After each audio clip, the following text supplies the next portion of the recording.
Some memories never fade, especially when they are haunted by a lingering presence. On a seemingly ordinary street, there was a house like no other, a house that held a secret so chilling it would remain etched in the minds of those who experienced it. Tragedy struck when a young girl, beloved by her family, suddenly passed away from an aneurysm. In the aftermath, the grief-stricken family decided to leave town, hoping to escape the sorrow that now haunted their home. They left their pets behind, trusting a neighbor to care for them.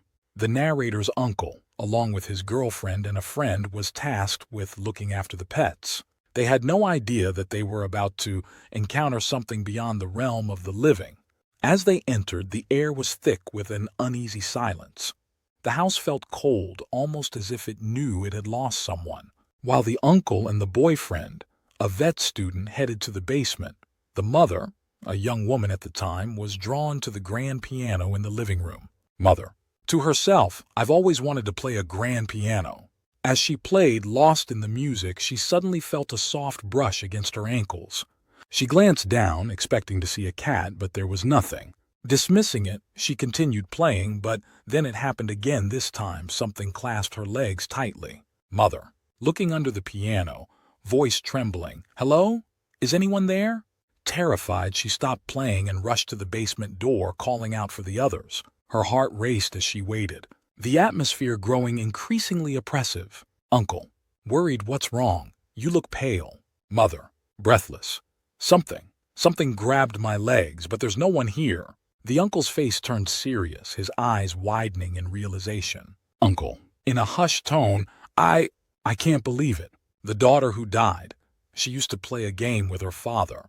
When he played the piano, she'd crawl underneath and grab his ankles, pushing his feet up and down on the pedals. The mother gasps, her face reflecting a mix of shock and horror. The room feels colder, as if the temperature has dropped. The realization hit them all at once. The playful act of a beloved daughter, now a ghostly memory, had just reached out from beyond. Leaving the house, the group felt a profound unease. They couldn't shake the feeling that they had just encountered something not of this world. A spirit, perhaps, or simply a remnant of a life cut tragically short. Mother. To the uncle, still unnerved, "I felt her. I know I did." Uncle.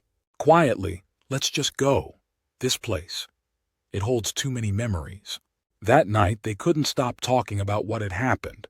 Was it a ghost, or perhaps just a shared hallucination brought on by the eerie atmosphere of the empty house? They debated, speculated, and wondered if they would ever truly know. Boyfriend. Thoughtful. "Maybe it was just the house playing tricks on us. Old houses can do that, you know." Mother. Firmly, "No, it was her. I felt those little hands. I can't explain it, but I know what I felt." Uncle. Sighing. Whether it was real or not, it's clear that this house remembers, and some memories are too strong to fade away. To this day, the story of the little hand remains a chilling reminder of the past's grip on the present.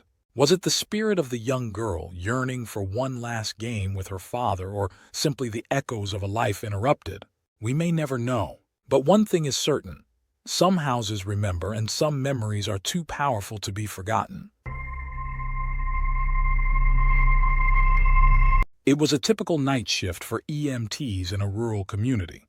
The roads were deserted, the air was still, and the only sounds came from the occasional chirping of crickets. In the dead of night, as the clock struck 3 a.m., the crew of Rig 12 found themselves in an eerie stillness.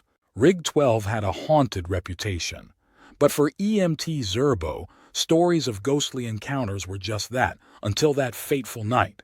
Inside the ambulance, Zerbo is in the driver's seat and his partner is in the passenger seat, both dozing off.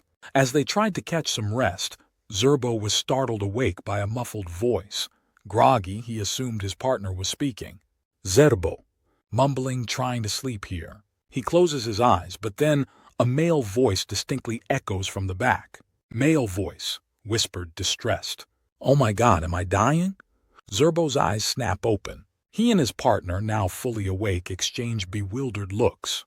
Confused and alarmed, they turn to the patient compartment where the voice seemed to originate. The vehicle was supposed to be empty, but what they heard next made their blood run cold. They sat in silence, straining to listen.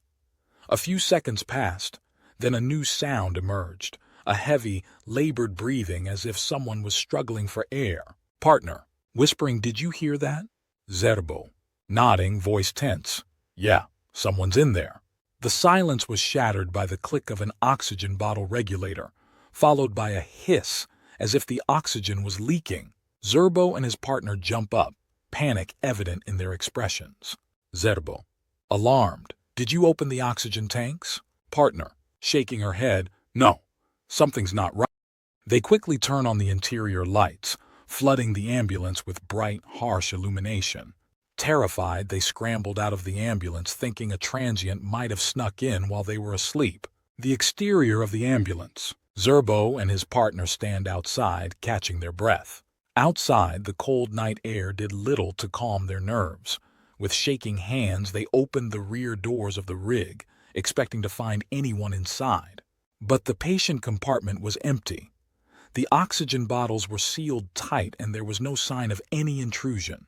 Zerbo, breathing heavily, "There's no one here, but we heard it. We both heard it." Partner, looking around nervously, it felt so real. The voice, the breathing. What just happened? They stand in stunned silence, the weight of the experience sinking in. The EMTs sit on the curb trying to make sense of the encounter. As the initial shock wore off, they tried to rationalize what had happened. Was it a prank, a hallucination, or something else entirely? Zerbo, rubbing his temples, "It couldn't have been a prank. No one knew we'd be parked here, and we both heard it, clear as day." Partner, shivering slightly, "Maybe it was just the wind or, I don't know, an echo?" But deep down, they both knew. The voice, the breathing, the click of the regulator, it all felt too real to dismiss.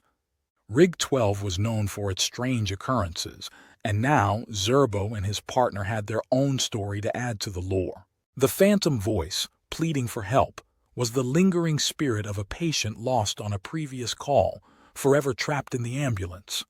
Other EMTs had tales of Rig 12, flickering lights, mysterious cold spots, and strange voices. All these stories pointed to one thing, a presence that refused to leave.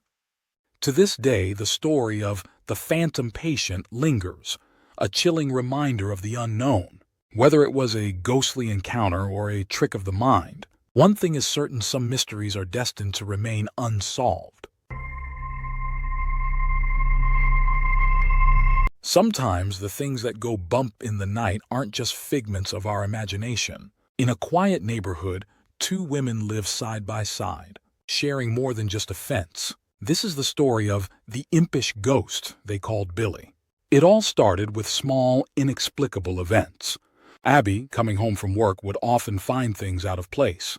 Milk in the cupboard, toilet paper in the fridge, and even laundry detergent in the bathtub. Abby, laughing to herself, "All right, Billy, what did you do with my sugar today?" She opens the sugar bowl, finding it empty once again. She sighs, exasperated.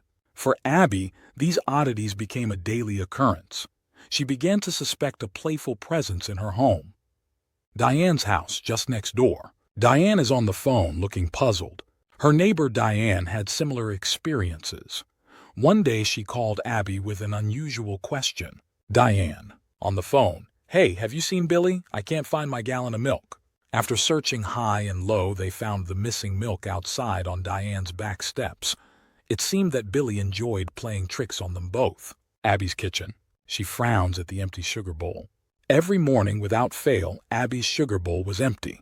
It was as if the mischievous spirit had a sweet tooth. But the most curious thing was, no one else believed them, not even their husbands. Abby's husband, smirking, "You sure it's not just you being forgetful?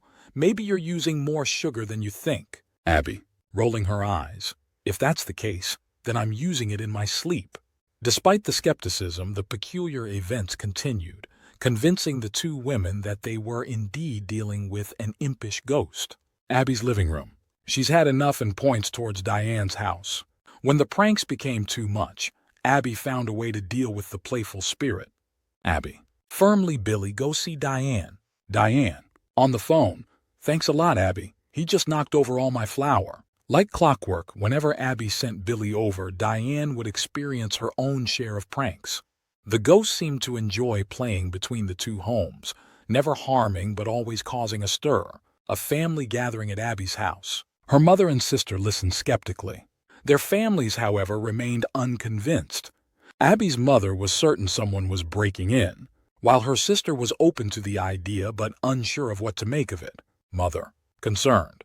Are you sure it's not just someone sneaking in while you're out? Sister, thoughtful. It's weird, I'll give you that, but a ghost? I don't know. Despite the lack of belief from others, Abby and Diane knew what they experienced was real. The strange occurrences, the playful antics, it all felt too deliberate to be mere coincidence. A montage of different pranks. A chair tipped over, a clock turned upside down, a remote missing and found in the bathroom. For 2 years, the pranks continued.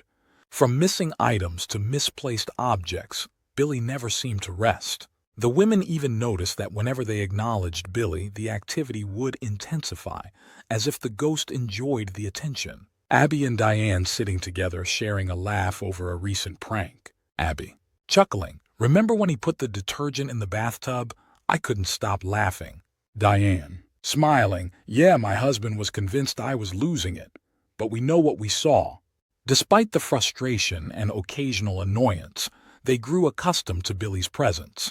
The ghostly pranks became a strange, almost endearing part of their daily lives. The women are packing up, preparing to move away. The houses look emptier. Eventually, the time came for both families to move away. As they packed their belongings, the playful pranks gradually ceased, as if Billy knew his time with them was ending. Abby and Diane standing outside their homes looking at the empty windows. Abby, sighing. Well, I guess that's it. Do you think Billy will stay here? Diane, reflective. Who knows? Maybe he'll find new people to play with. Leaving the neighborhood behind, they left with more than just memories. They left with a story of an impish ghost who brought a strange kind of magic to their everyday lives. To this day, Abby and Diane can't fully explain the events that took place. Was Billy a real ghost, a figment of their imagination, or something else entirely? The answer remains a mystery. But one thing is certain. For 2 years, they experienced something extraordinary. Thank you for joining us for another tale of the unexplained. If you enjoyed this story, please like, subscribe, and share.